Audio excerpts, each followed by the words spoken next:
My counselor at high school told me I'd be doing a disservice if I went to college, that I was not college material, but I knew that I wanted to pursue and get a degree and to change my life around. So it was hard to do that when I was younger because I had low self-esteem. The community did not accept me. I mean, I literally ate alone for 4 years all through high school because I looked different than they did. I didn't belong to that community. So it was very tough. And I joined the military, like I said, to be able to forge a better future for myself. So I started to work as a hospital administrator after I received my degree. And then I was accepted to become a comptroller or CFO, and I ran hospital systems.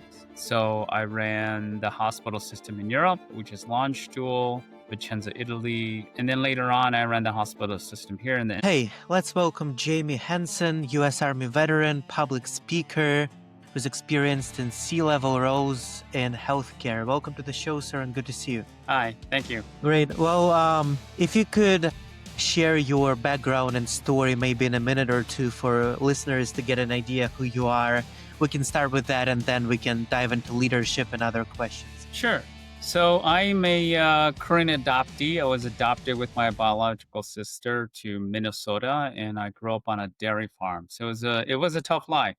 Working every day, getting up at 4:30 to milk the cows, to feed the cows, and it was very difficult. And then to layer upon that, my adopted parents were not very good. They were abusive, neglectful, and eventually I joined the military when I was 17 years old in order to find a way to college. My counselor at high school told me I'd be doing a disservice if I went to college, that I was not college material, but I knew that I wanted to pursue and get a degree and to change my life around. So it was hard to do that when I was younger because I had low self-esteem. The community did not accept me. I mean, I literally ate alone for 4 years all through high school because I looked different than they did. I didn't belong to that community. So it was very tough. And I joined the military, like I said, to be able to forge a better future for myself. Yeah, and that's a difficult, childhood difficult story, but I'm sure that you managed to kind of reinvent yourself or find yourself in the military and become the leader as you are, because I know that uh, we have a few common friends, and I saw we have like a ton of connections on LinkedIn. Some of those people were on the podcast, and you've found a way to succeed. Once you joined the military, what happened to you next, and how you develop your leadership skills since then? Sure. So one of the things areas that I worked on was initially I was a combat medic and I worked in healthcare. Uh, look for opportunities around you, right? There's always opportunities. You could work for a small company. They may need someone to help in, let's say, in mailing or in the back room to be able to file and ship out invoices, whatever it may be. There's always opportunities around you. And so I remember listening to one of my sergeant majors, and he said, "Hey, you should go to nursing school. We have a 12-month nursing program. You should apply for it." So I did. I applied for that immediately and was able to go to school because all the other students that applied, they didn't have a high enough score to get in. So I had a high enough score, I got in and was exposed to, again, living a life inside the healthcare system, patient bedside manners, learning about biology, anatomy, all those different things. And then I remember working with a bunch of enlisted soldiers, and one of them kind of pulled out a pay stub for one of the doctors that worked with us. And I remember peering over their shoulder and looking at that pay stub, and it was just so much more. I mean, I think at the time I was E5 or E6. I was a staff sergeant, and looking at his pay stub, it was like probably 5 or 6 times more than what I made. We just couldn't fathom making so much money at the time. And it dawned on me, I'm a pretty smart guy. I could go back to school and get a degree and do the same thing that he did. And so with the help of friends, I applied and went back to college, got my degree. I went to Clarkson University, which is in upstate New York. At the time, I was a combat medic at Fort Drum, New York. And so the school is very close proximity to that where I was stationed at. And it gave me a new beginning. And so I started to work as a hospital administrator after I received my degree.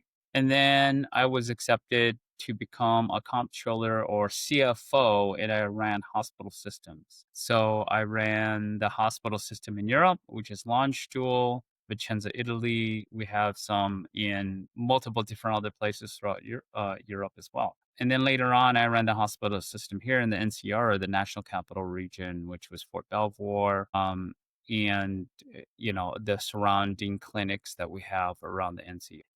Interesting. So it's amazing to see how life took you on the path in this healthcare space within the army. And did you ever want to, to become a doctor when you were a kid, or was it kind of random and you discovered this as after you joined the army? Yeah, so when I was young, I had to deliver calves on my own. So a cow, is delivering a calf, and I would have to help with that delivery, and I'm there all by myself. So I would have to get chains and help pull the calf out and deliver it, and then help it drink the colostrum milk, or the first set of milk that the mother cow was able to express.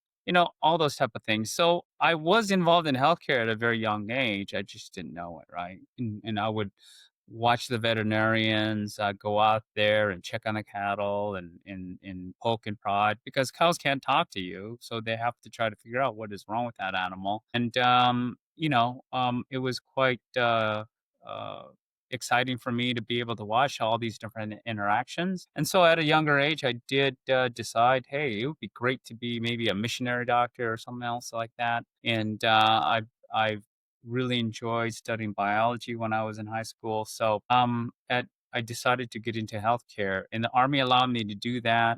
And initially, you're absolutely right. I wanted to become a physician, but I didn't have enough years left on that scholarship that the Army gave me. So I had to finish up my degree very quickly. I only received a 2-year scholarship.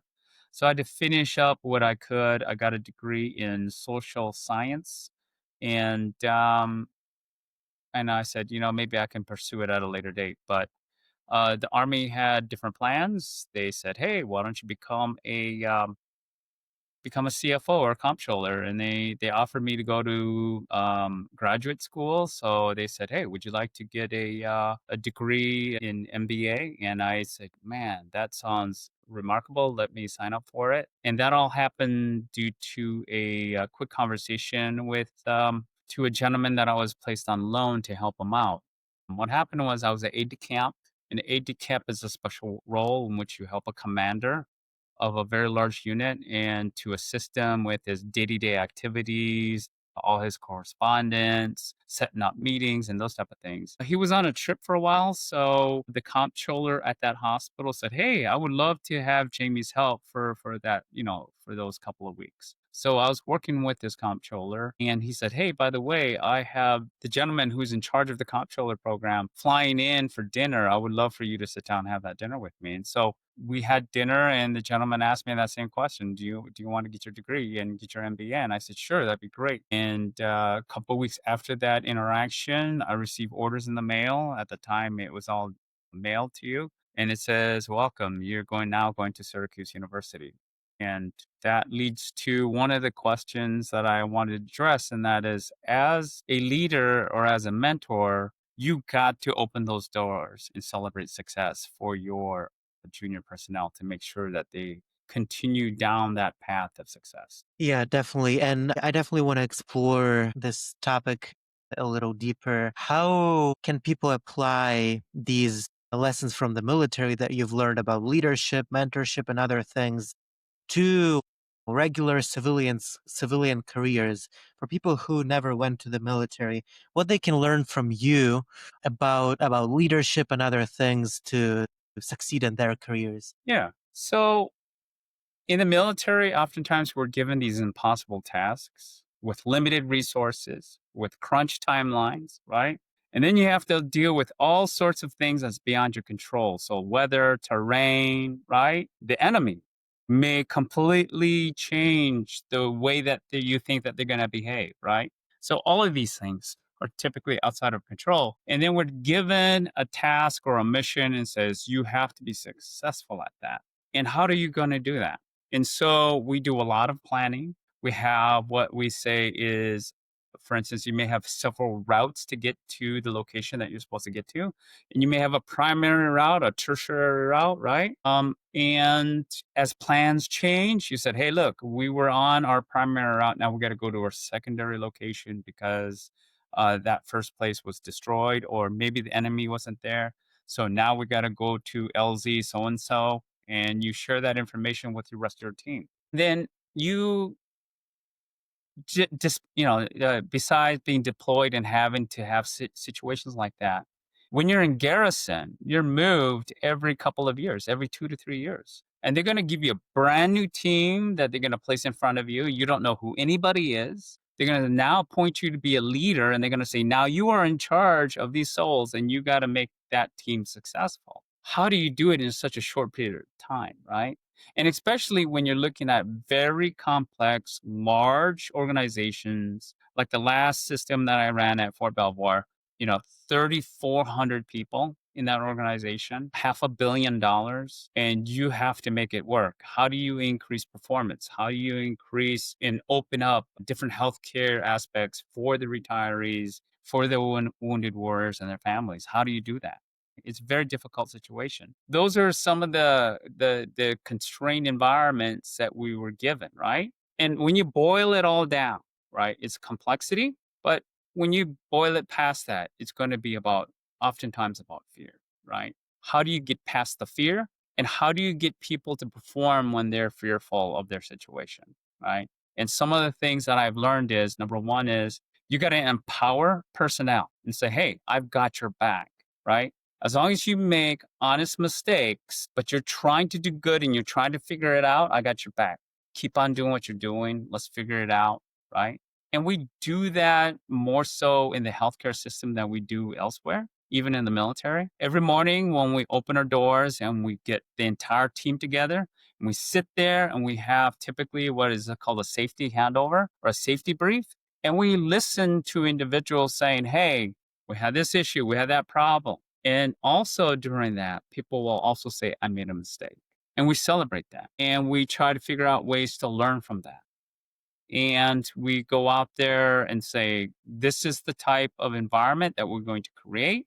We're going to create a safe environment so that patients will be safe. They don't have to be fearful that, something happened during the OR and there was a surgery going on. People can share those mistakes so that we don't let that happen again. Yeah, and what I like about learning from people like you who've lived through this experience in the military and then in business is that in the military the stakes are super high. You have lives on the line, you have people who you lead, also their lives on the line, and you have to make the right decisions. You have to accomplish the mission and to prevent any casualties or deaths. And it seems like obviously in healthcare the lives are also on the line. So do you think that this kind of environment where you don't have a choice of basically of failure also strengthens you to do the right thing, and then back in the civilian sector and business, because it's not as high stakes, it's easier to succeed? What's your perspective on this? No, those are great questions. Thank you. I think number one is inevitably, we're all fallible, we're human beings. You're going to make a mistake or two or 100, like I have, right? It's what you do from that. What did you learn from that mistake, right? And oftentimes we have a zero tolerance for individuals that made a mistake. And me personally, I work hard not to do that.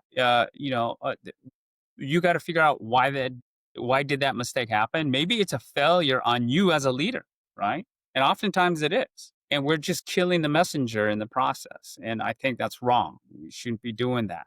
And I think the things that you got to ask yourself as a leader is, what went wrong? how do we resolve it immediately, right? Immediate things that you can do to mitigate the situation. And then what do we do to prevent from that happening again? I think real leaders will go through those thought processes. Another piece of the pie, I think, that a lot of people miss is that we constantly express leadership principles in the Army. And part of that is making sure that all our staff and all our crew and all the people that's around us lead with integrity. You have to lead with integrity first. That's the biggest difference, I think. On the private sector, not as much, right? People worship individuals that make a lot of money. And to me, individuals that are worth hundreds of billions or even now $1 trillion, I think that's wrong because they took the sweat equity out of thousands or hundreds of thousands of individuals and they were able to be able to make massive amount of money. There's no one individual that really needs $1 trillion. I mean, you can't even spend it during your lifetime. And I think in the military, we talk about integrity. We don't talk about how much money you make or any of that other stuff. It's about the integrity that you have. And you have to lead with integrity first. That means when it's time to eat and you're in a leadership position, you're not eating first, you're eating last. You make sure that your soldiers are taken care of. And if you're a combat medic, you're going out there and you're checking those people's feet. You're making sure that, hey, do you need some Motrin because you got a headache from being inside that tank all day and smelling all the different gases and fumes, whatever it may be.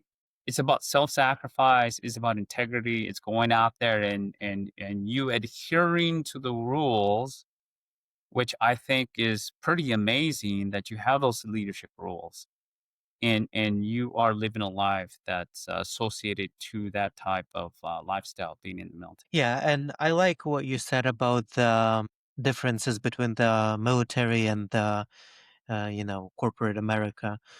Because in the military, you have the set of values, you have principles. People join the military, at least here in the United States, because they want to. And there is something in them that pushes them to make this decision. Completely different story compared to the civilian sector, where you can give your 2-week notice, switch the job, and you don't really most of the time you don't really work for anything noble. It's just some product or services, and you try to make your stakeholders more money.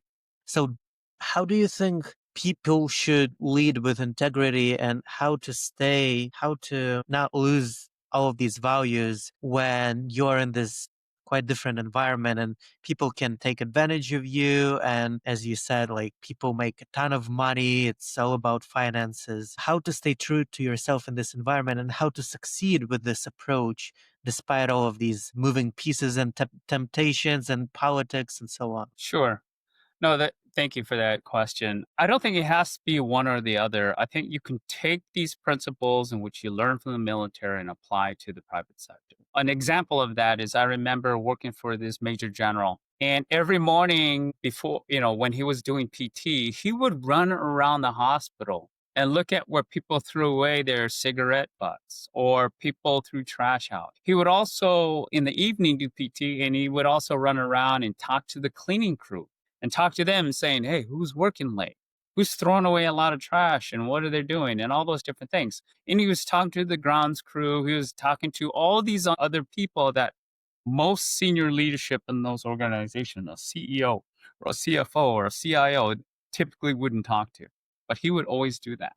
And to me, that is the heart and the responsibility of a true leader to go out there to learn and listen to all the individuals involved with the entire organization, not just the ones that are going to give you the great clip for a video or the top level senior executives. You literally have to listen to everybody. Another thing that I learned is that typically most organizations have a mission statement, a vision statement, right? These are grandiose that you want to be able to express and share information to everybody around you to be able to get them inspired to do something more beyond themselves. And so you can apply the same principles from what you learn from the military and to continue that forward in the private sector.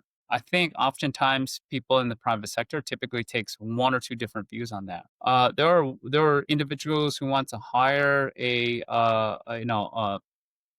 a former soldier like myself because they see value in it. And then there's others that feel that we're too strict, we're already too conformed, and there's no way that they want someone like that on their team. And I think they're making a big mistake by doing it that way. To have that limited view of what a soldier is, or what a airman is, or what a someone from the Navy and so on. I think they're human beings. They want to be successful. They learn to become successful in their own right, and there's certain traits and skill sets that is transferable to the private sector. Some of the best leaders that transitioned out of the military and did success became very, very successful CEOs and ran multi-billion dollar corporations because they applied those same principles in the places that they work. Yeah, and for those people listening, let's say the person is a middle manager in some big company, and they never have been to the military, but they want to start applying these skills that you have, for example, to become a better leader, to advance in their career. What would you suggest them start doing differently? Maybe from what you saw other people do in your experience, maybe some mistakes that people usually make.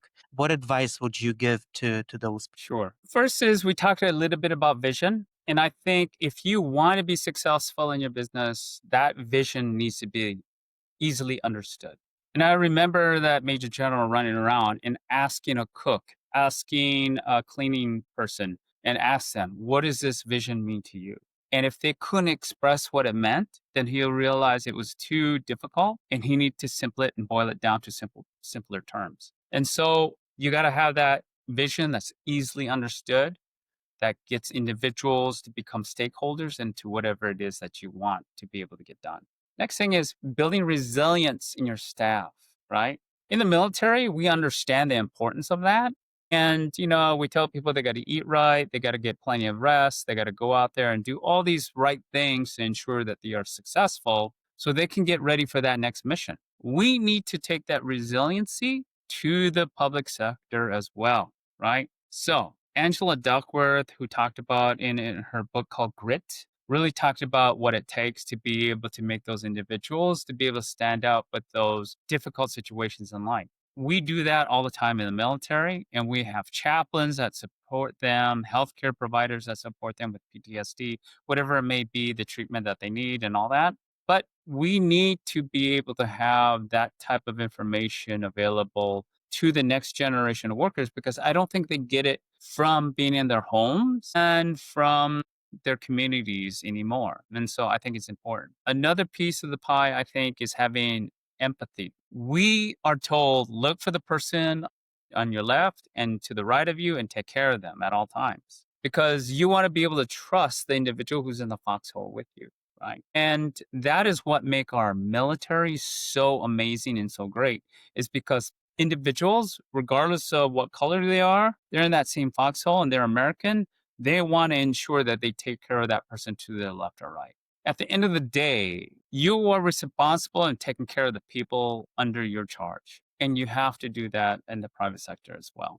Probably not to the extent in the military, because in the military, you're going making sure that they're taking a shower, that they're getting enough to eat. You're going out there and you're checking to make sure that they're changing their socks in the mornings when they're putting their boots on and all those different things, right? And we do that. As leaders, we make sure that we do that. But you can do that in other ways and making sure that your staff in the private sector care, that you go out there and you do those right things too. Yeah. And also I talk to the individuals I mentor, I talk to the leaders that I have grown over time. I talk to them about excellence. Excellence is never a one-time endeavor, but a constant. You got to remember that. You don't say, "Hey, I got all straight A's on my report card, but I got one F. I am a winner." No, excellence is a constant. And you're going to, if you believe in excellence and you're striving for excellence, then you're going to every aspect of your life and you're applying it. And people fail to do that. They think excellence is just this one thing where someone is watching me and that is it. And I have to say that's not excellent. And so you want to apply that excellence throughout your entire life. And so I applied it to my own kids. I remember sitting there and doing all sorts of crazy little games, right? We used to sing the ABC song and start with aardvark and end with zebra, right? But then we try it with capitals, we try it with other things, and they would sing and learn, and they didn't know that they were learning in the process, right? And so I would apply it in making sure that, I my own personal finances, and I would talk about finances to the staff. But if I was broke every single day and they knew that I'm overspending and doing all the wrong things, then I'd be a hypocrite. So I would have to apply it in all the different areas of my own personal life. And true leaders, knowing that, realize that they have to try to apply all these different areas, not just one area, right? And so I really try doing that. And another piece of the pie is you do not need permission to become a leader. It's a choice. It's a choice every single day. Go out there, and you may not be in charge of anything, but people can still look up to you for advice. People can still look up to you for information, to be able to get the things that they need from an individual when no other options are available. And so you can be a leader anywhere. You could be in charge of the mail. You can still be a leader. And I've known individuals like that. In fact, there was an individual I love talking about him. His name is Jamal. I purchased my Lexus from him 5 years ago. And I talked to Jamal on the phone. I said, Jamal, I am a down to earth guy. I'm going to be very strict and honest with you. I want this car at this price, not playing games. We can make that happen today. And Jamal was like, who is this crazy guy? But you know what? We made that happen. And when I met Jamal in person, I can tell the high caliber of an individual he was, that he had integrity, that he spoke very eloquently. He was able to negotiate and say, sir, I can get you the deal, but I can't throw on the floor mats for free because it's so low. It's got to come out of my own commission, and I don't want to do that. He was very frank and honest. And so that conversation led to, hey Jamal, when I visit you, I'm going to give you a box of books. And I gave him like 15, 20 books on leadership that I really enjoyed, where I, had dog-eared the corners and wrote on the margins and everything else. And I gave him those books. And he actually read all those books. And now Jamal is going out there and earning his degree. He's, more than doubled his income working in the IT space. And he's gone out there and he enlisted in the Air Force and joined the ranks as an enlisted soldier. I mean, as an enlisted airman in the Air Force. So he made those changes to himself, and I continue to monitor and help them. But at the end of the day, he did all those things that I asked him to do. Be self aware, build resilience in your own life, right? Be decisive and make those decisions for himself, right? And to pursue excellence in everything that he did. And he literally put all those things into practice. And so, first step as a mentor, you got to be relatable.